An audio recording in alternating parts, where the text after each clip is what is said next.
Tenha uma boa noite, ouvindo a história de José. José era filho de Jacó, que habitou na terra de Canaã, onde seu pai tinha vivido como estrangeiro. Essa é a história da família de Jacó. Quando José tinha 17 anos, pastoreava os rebanhos com seus irmãos, ajudava os filhos de Bila, os filhos de Zilpa, mulheres de seu pai, e contava ao pai a má fama deles. Ora, Israel gostava mais de José do que de qualquer outro filho, porque ele era filho da sua velhice e era filho da mulher que ele amava, era filho de Raquel. Por isso mandou fazer para ele uma túnica longa. Quando seus irmãos viram que o pai gostava mais dele do que qualquer outro filho, odiaram-no e não conseguiam falar com ele amigavelmente.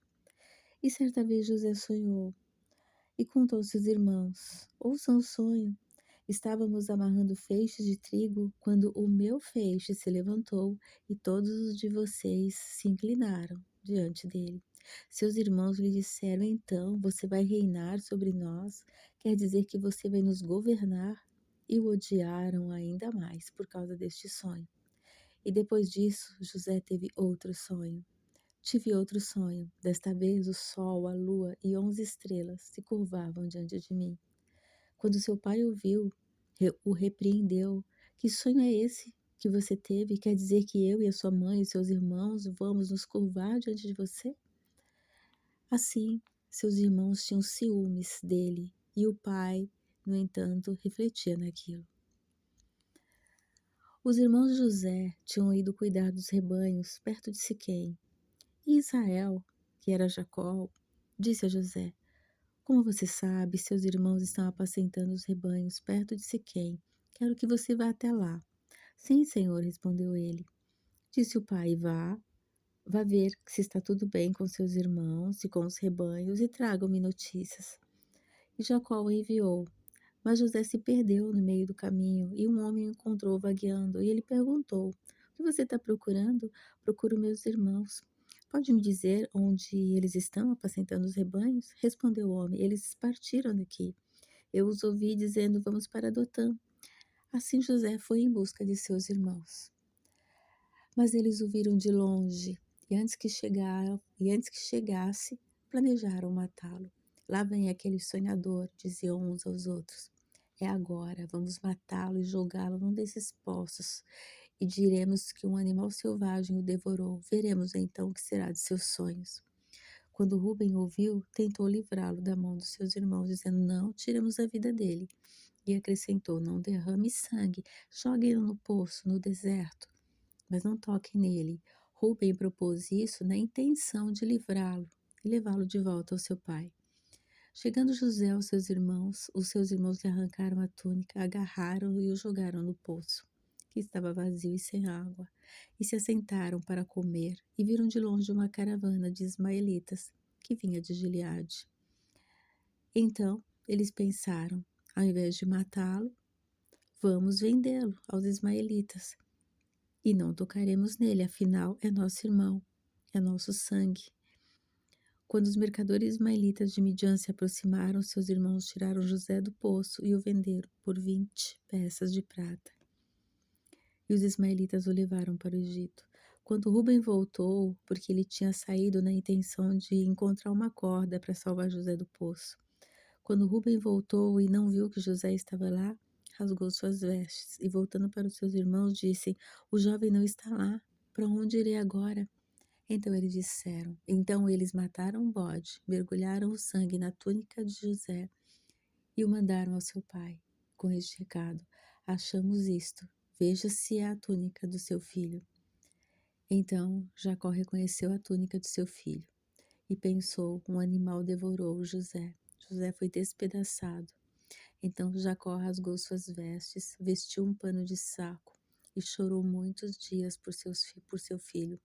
Todos os seus filhos e filhas vieram consolá-lo, mas ele recusou ser consolado, dizendo: não, chorando descerei à sepultura, junto com meu filho, e continua a chorar. E neste meio tempo, No Egito, os midianitas venderam José a Potifar, oficial da casa de Faraó. Então José foi trabalhar na casa de Potifar. Mas o Senhor estava com José, de modo que ele prosperou e passou a morar na casa do senhor egípcio. Quando este percebeu que o Senhor estava com ele, tudo que ele fazia prosperava, agradou-se de José e tornou-o administrador de todos os seus bens. Potifar deixou-o cuidando de tudo, deixou-o cuidando de tudo da sua casa, de todos os seus bens. E o Senhor abençoou José. Assim deixou ele aos cuidados de José o que tinha, e não se preocupava com coisa alguma, exceto com a sua própria comida. José era um homem bonito, e depois de um certo tempo, a mulher do seu senhor começou a cobiçá-lo e convidou-o: venha, deite-se comigo. Mas ele se recusou e disse: meu senhor não se preocupa com coisa alguma nessa casa, e de tudo me deixou que eu cuidasse. Ninguém nesta casa está acima de mim, e nada me negou, a não ser a senhora, porque é a mulher dele. Como poderia eu então cometer tal pecado contra Deus? Assim, embora ela insistisse, José dia após dia se recusava a deitar-se com ela e a evitava. Um dia ele entrou na casa para fazer suas tarefas e nenhum dos empregados se encontravam ali. Ela o agarrou pelo manto e voltou a convidá-lo. Vamos, deite-se comigo. Mas ele fugiu da casa, deixando o manto na mão dela. Quando ela viu que, ao fugir, ele tinha deixado o manto em sua mão, chamou os empregados e disse: vejam, este hebreu nos foi trazido para nos insultar. Ele entrou aqui e tentou abusar de mim, mas eu gritei. Quando me ouviu gritar por socorro, largou seu manto ao meu lado e fugiu de casa. Ela conservou o manto consigo até que o seu senhor, o senhor de José, chegasse a casa. Então repetiu a mesma história. Quando o senhor de José, o senhor ouviu isso, foi assim que o seu escravo te tratou? Assim, indignado, mandou buscar José e lançou na prisão em que eram postos os prisioneiros do rei. José ficou na prisão, mas o Senhor estava com ele, e ele tratou com bondade, concedendo simpatia ao carcereiro. Por isso, o carcereiro encarregou José de todos os que estavam na prisão, e assim, até na cárcere, José era abençoado e próspero.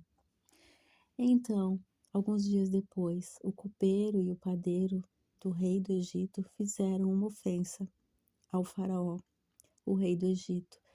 E o faraó irou-se contra os oficiais, o chefe dos copeiros e o chefe dos padeiros, e mandou prendê-los. O capitão da guarda deixou os cuidados de José. Depois de um tempo, o copeiro e o padeiro do Egito que estavam na prisão sonharam. Cada um teve um sonho, ambos na mesma noite.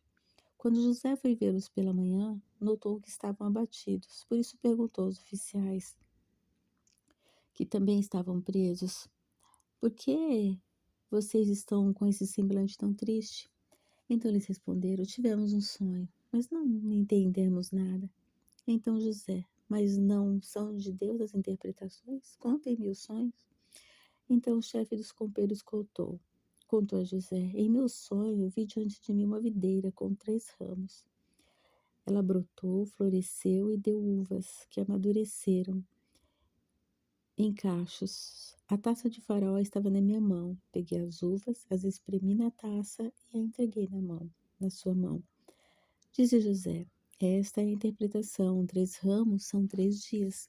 Dentro de 3 dias, o faraó vai te exaltar e restaurar a sua posição, e você voltará a servir a taça na mão dele, como costumava fazer. Ouvindo o chefe do padeiro essa interpretação favorável, disse a José: eu também tive um sonho. Sobre a minha cabeça havia 3 cestas de pão branco. Na cesta de cima havia todo tipo de pães e doces que o faraó aprecia, mas as aves iam comer na cesta que estava na minha cabeça. Disse José: essa é a interpretação. 3 dias, 3 cestas são 3 dias. Dentro de 3 dias o faraó vai decapitá-lo e pendurá-lo numa árvore, e as aves comerão a sua carne. 3 dias depois era o aniversário de Faraó, e ele ofereceu um banquete a todos os seus conselheiros. Na presença deles, reapresentou o chefe dos copeiros e o chefe dos padeiros, e restaurou a posição ao chefe dos copeiros, aquele que servia a taça do faraó.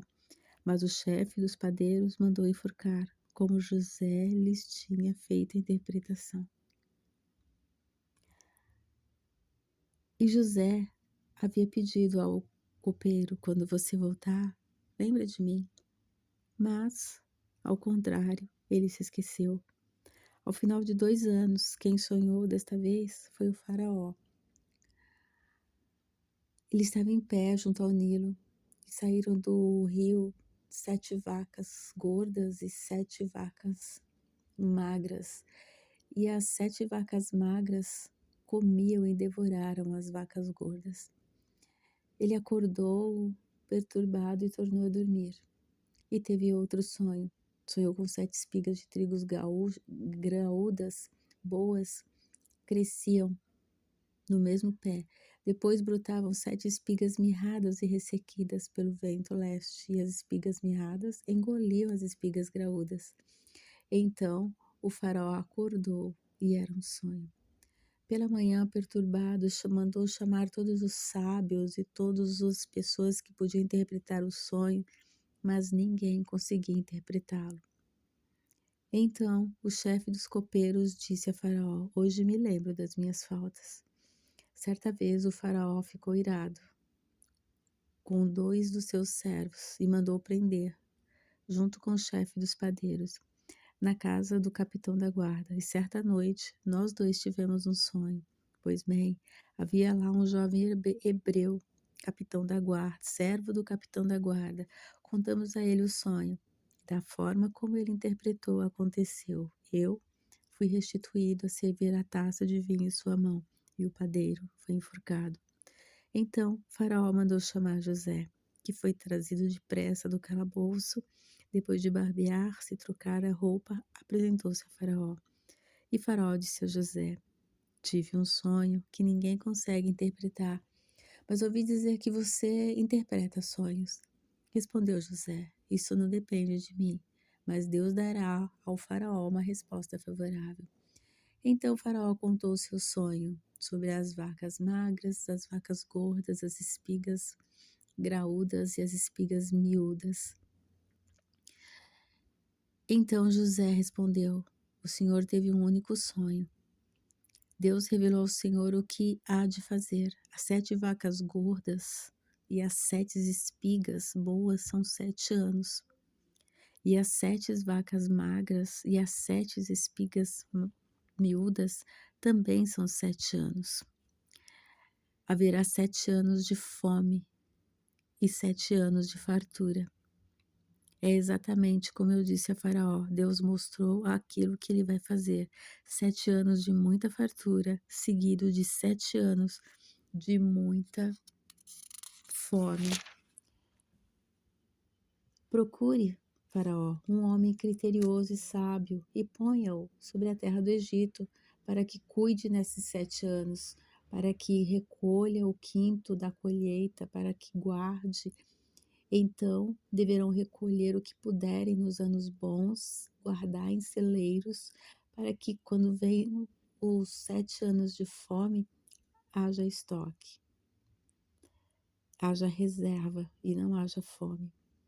O plano pareceu bom ao faraó e a todos os conselheiros. Por isso o faraó lhes perguntou: será que vamos achar alguém como este homem em quem está o Espírito Divino? Disse, pois, Faraó a José: uma vez que Deus revelou a você todas essas coisas, não há ninguém tão criterioso e sábio como você. Você terá o comando do meu palácio, e todo o meu povo se sujeitará às suas ordens. Somente em relação ao trono serei maior que você. E o faraó prosseguiu: entrega a você agora o comando de toda a terra do Egito. Em seguida, Faraó tirou do dedo o seu anel, selo, e o colocou no dedo de José, e mandou vestir de linho fino, colocou uma corrente de ouro em seu pescoço e o fez subir em uma segunda carruagem real. E à frente os arautos iam gritando: Abram um caminho. Assim, José foi posto no comando de toda a terra do Egito. Vendido pelos irmãos, ele se tornou governador da cidade do Egito. Amém.